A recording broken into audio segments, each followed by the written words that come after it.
Hey, Whappers, welcome into what's going to be a weekly long segment of review topics as you guys gear up for pre-comp review and really progressing back towards what we said the ultimate goal here is with the AP exam on May 17th. But tonight I want to just go over a little bit of reminder about what's going on in Asia since we've been focusing so much on things from a European perspective as we enter into the age of discovery and exploration.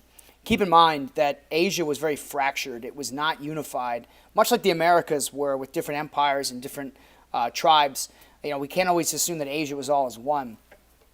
So as a reminder where we're at, China, we're at the tail end of the Ming Dynasty, and the Ming are eventually going to give way, and we'll talk about them later because they don't quite fit into this conversation as much from a conquest standpoint. Although, as a reminder, remember, the Ming were really the Chinese dynasty that became heavily attached to the silver trade. Remember that article, that long article everyone read when I was out at the library a couple weeks back? The Ming Dynasty really ushered in the era of silver in Chinese history, where the Spanish silver trade, which was moving into Asia via the Philippines, the Spanish colony there in Asia, the Chinese went nuts over silver, and silver became so commonplace that it actually wound up destroying the Chinese economy because of the devaluation of silver, the overabundance of silver within the Chinese society. So China, the Ming Chinese were hit hard by silver, although China remained unscathed. It was not conquered by the Europeans, although the British did build a trade port city within China, which was Hong Kong, and eventually the Portuguese also had a trade port city, Macau. But other than those two city-states, the Chinese were not conquered by Europeans in this era. The greatest influence the Europeans had was through the economy with silver, the trade, and then also religion. Christianity and Islam spread heavily into China. We often don't think of Islam having a big role in Chinese history, but the great Zheng He, the Ming explorer, he was Muslim. And you find many architectural mosques and architectural influence within China from the role of Islam. So don't discredit the spread of Christianity and Islam into China around the time period of the 1600s.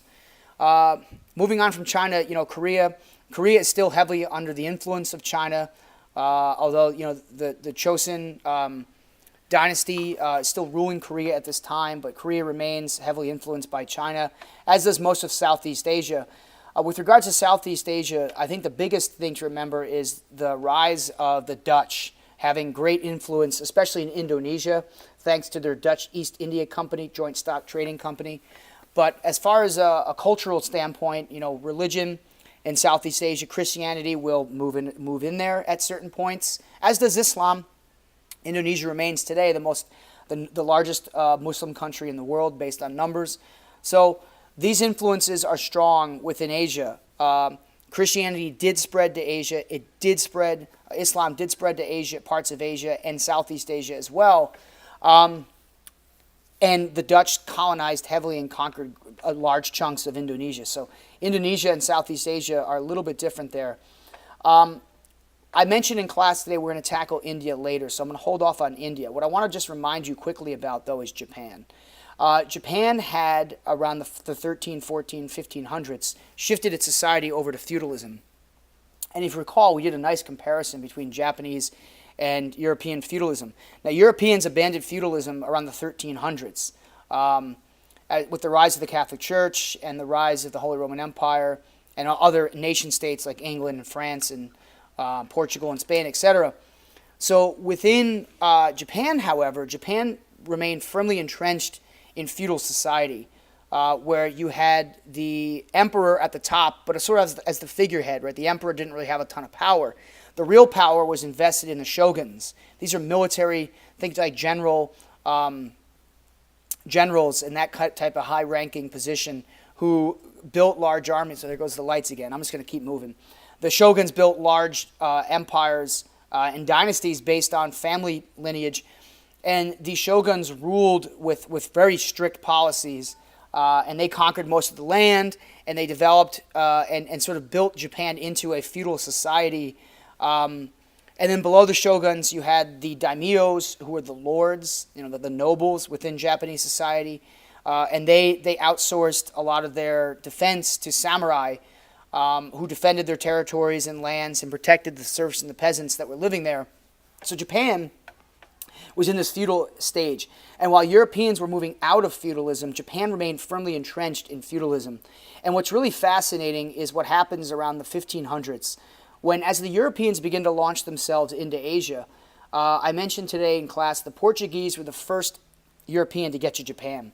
And like everywhere else, the Portuguese wanted to set up trade. However, the Portuguese would ultimately be stymied by the Japanese, mainly because the Japanese feudal system was so firmly entrenched. And at the time, a particular shogun by the name of Tokugawa, Tokugawa, the Tokugawa shogun, ruled Japan around the 1500s, around the time of the Portuguese. And this Tokugawa shogunate would really define Japan's history for the next 300 plus years. Under the Tokugawa shogunate, it became legal policy of the Japanese government to reject the inclusion of foreigners in their society.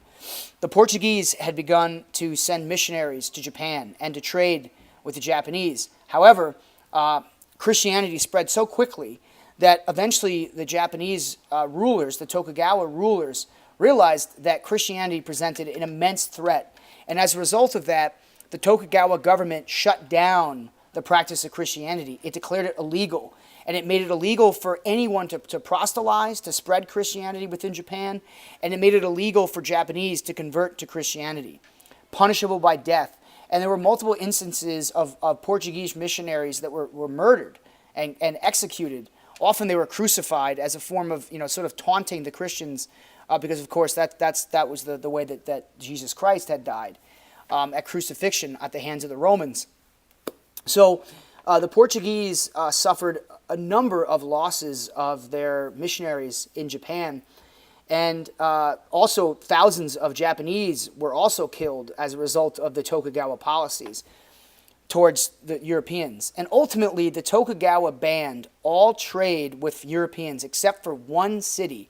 In the city of Nagasaki, the Japanese allowed for the Dutch to have trading rights, but that was it. Only the Dutch. The Portuguese, the Spanish, they were all barred from Japan. And speaking of cracking down, the Tokugawa also made it illegal for Japanese to leave.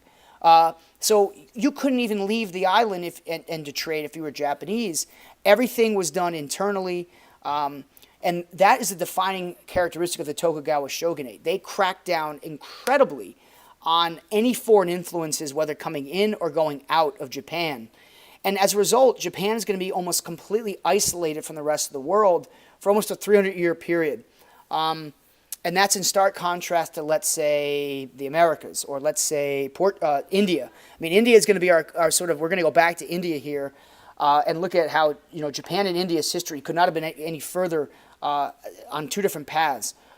The takeaway today is really to just remind yourself about the fact that Asia is not all the same. We can't just lump Asia into one category. And specifically, we're focusing on especially the Japanese and their response to the arrival of the Europeans, which was very strict. And the Tokugawa shogunate should always, always, always, always be remembered for isolating Japan from the Europeans. And we'll talk more about the effects this has on Japanese history tomorrow in class. But as a good review point about Europe and Asia, these are important topics that could help you on the pre-comp. So I bid you guys farewell for the rest of the evening. The past shapes the future. Have a good night, Whappers.